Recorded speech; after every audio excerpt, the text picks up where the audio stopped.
साक्षी एक बहुत ही अच्छी लड़की थी। उसे सभी जानवरों से बहुत प्यार था।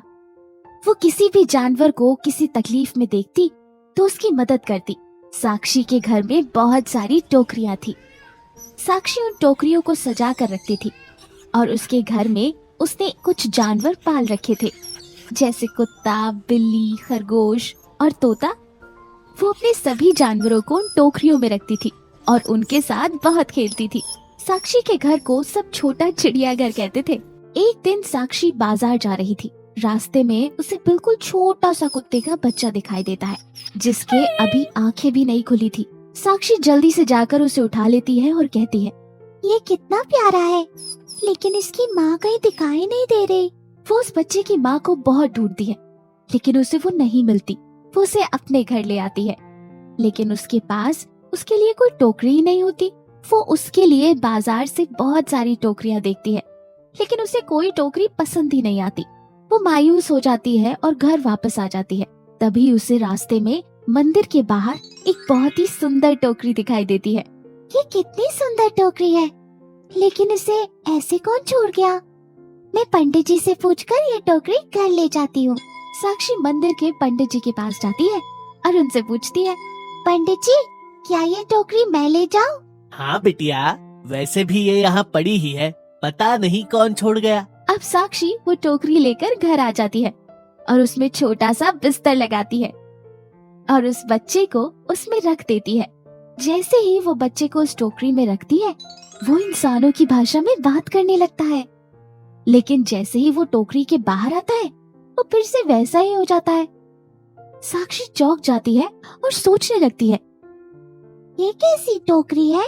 एक काम करती हूँ, किसी और जानवर को इसमें डालकर देखती हूँ। साक्षी अपनी बिल्ली को उस टोकरी में रखती है। जैसे ही बिल्ली उस टोकरी में जाती है, वो भी इंसानों की भाषा में बात करने लगती है।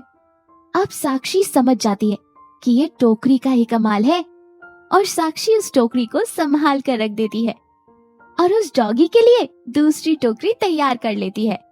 और जब भी साक्षी को किसी जानवर से बात करनी होती है, साक्षी उन्हें उस टोकरी में डाल देती है।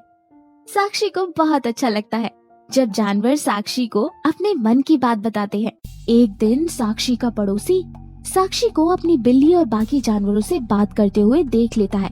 क्यों ना मैं इन जानवरों को चुरा कर चिड़ियाघर में बेच दूं? मुझे बहुत सारे पैसे मिलेंगे, क्योंकि बोलने वाले जानवर किसी ने देखे ही नहीं होंगे। अब पड़ोसी साक्षी के जानवरों को चुराने का प्लान बनाता है और गलती से उस दिन साक्षी उस जादुई टोकरी को जानवरों के पास ही भूल जाती है।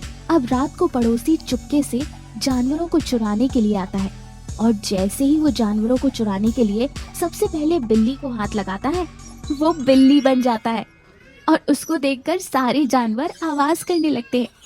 साक्षी भागकर वहाँ आ जाती है। क्या हुआ? तुम सब इतनी जोर से क्यों चिल्ला रहे हो? इतने में उसकी नजर दूसरी बिल्ली पर पड़ती है और साक्षी सोचती है कि ये कहाँ से आए। वो उस बिल्ली को टोकरी में बैठाती है और उससे पूछती है कि वो कौन है। मैं तुम्हारा पड़ोसी हूँ। मैं तुम्हारे जानवरों की चोरी करने आया था, लेकिन पता नहीं कैसे मैं बिल्ली बन गया। म्याऊं। इतने में टोकरी में से आवाज आती है, ये सब मैंने किया है। साक्षी उस बिल्ली को उस टोकरी में से निकालती है और टोकरी अंदर लेकर जाती है और कहती है कि वो उस बिल्ली को फिर से इंसान बना दे। टोकरी साक्षी की बात मान जाती है और बिल्ली को वापस से इंसान बना देती है। पड़ोसी साक्षी से माफी मांगता है और कहता है, मुझे माफ कर दो। अब मैं कभी ऐसा नहीं सोचूंगा और ये बात किसी को नहीं बताऊंगा। साक्षी उसे जाने देती है और उस टोकरी को सुरक्षित रख देती है। मुनिया अभी सिर्फ 10 साल की ही थी और उसके माता पिता गुजर गए थे। मुनिया अपनी दादी के साथ रहती थी। जब भी मुनिया दादी को पूछती कि उसके माता पिता कहाँ हैं, तो दादी हमेशा मुनिया को कहती, आसमान में जो तारे दिख रहे हैं उसमें ही तुम्हारे माता पिता हैं। रोज रात को मुनिया तारे देखती और अपने माता पिता को याद करके उनसे बात करती। दादी की उम्र बहुत हो चुकी थी। दादी को लगा कि उनके बाद मुनिया की देखभाल कौन करेगा, तो दादी ने मुनिया के चाचा चाची को बुलाया और उनसे कहा, बेटा, अब मुनिया की जिम्मेदारी तुम्हारे ऊपर है। मैं अब कुछ ही दिनों की मेहमान हूँ। उम्मीद करती हूँ कि तुम मुनिया को अच्छे से रखोगे। हाँ हाँ माँ, हम मुनिया को अच्छे से रखेंगे। और दादी मुनिया को उसके चाचा चाची के साथ भेज देती है। लेकिन घर जाते ही चाची उससे बहुत काम कराती है और कहती है, अगर तूने अपने चाचा को कुछ भी बोला तो कल से तुझे और भी ज्यादा काम करना पड़ेगा। अब मुनिया बहुत ही दुखी थी और अपने माता पिता को बहुत याद करती थी। मुनिया अक्सर रोया करती थी, लेकिन चाची को मुनिया पर बिल्कुल भी दया नहीं आती थी। एक दिन रात को मुनिया बाहर बैठकर सितारों को देख रही होती है। उस दिन आसमान में एक ही सितारा होता है और जब मुनिया उस सितारे को देखती है तो मुनिया को लगता है जैसे उस सितारे से मुनिया की माँ बात कर रही थी। और अचानक वो सितारा जमीन पर आ जाता है और उसकी माँ का रूप ले लेता है। माँ, आप? हाँ बेटा, मैं। आप यहाँ कैसे आई माँ? और पिताजी कहाँ हैं? आप लोग मुझे छोड़कर क्यों चले गए? बेटा, हम कहीं नहीं गए, हम यही हैं तुम्हारे पास। अब मैं आपको कहीं नहीं जाने दूंगी, आप मेरे ही पास रहोगे। नहीं बेटा, मैं तुम्हारे पास नहीं रह सकती, लेकिन मैं तुमको ये सितारा देकर जा रही हूँ। ये तुम्हारी हमेशा रक्षा करेगा। और इतना बोलकर मुनिया की माँ वहाँ से आसमान में सितारा बन जाती है। मुनिया बहुत रोती है और रोते रोते बाहर ही सो जाती है। जब सुबह उसकी नींद खुलती है तो उसके हाथ में सितारा होता है। वो जल्दी से जाकर वो सितारा छुपा कर रख देती है। आज मुनिया का जन्मदिन होता है। चाचा मुनिया को बहुत प्यार करते हैं और मुनिया से पूछते हैं, मुनिया बेटा, तुमको आज क्या चाहिए? आज तुम्हारा जन्मदिन है ना? हाँ चाचा, लेकिन मुझे कुछ नहीं चाहिए। लेकिन चाचा नहीं मानते और मुनिया को बाजार लेकर जाते हैं और उसे नए कपड़े और मिठाइयाँ दिलाते हैं। मुनिया बहुत खुश होती है और उसे बहुत अच्छा लगता है। लेकिन मुनिया की चाची को ये सब बिल्कुल अच्छा नहीं लगता। जब मुनिया घर आती है तो चाची उस पर बहुत चिल्लाती है और उससे बहुत सारा काम करवाती है और मुनिया के नए कपड़े जलाने लगती है। लेकिन जैसे ही वो मुनिया के कपड़े जलाती है, वैसे ही सितारे में से बहुत तेज आग निकलती है और चाची के कपड़े जलने लगते हैं। चाची चिल्लाती है, बचाओ, अरे बचाओ, बचाओ।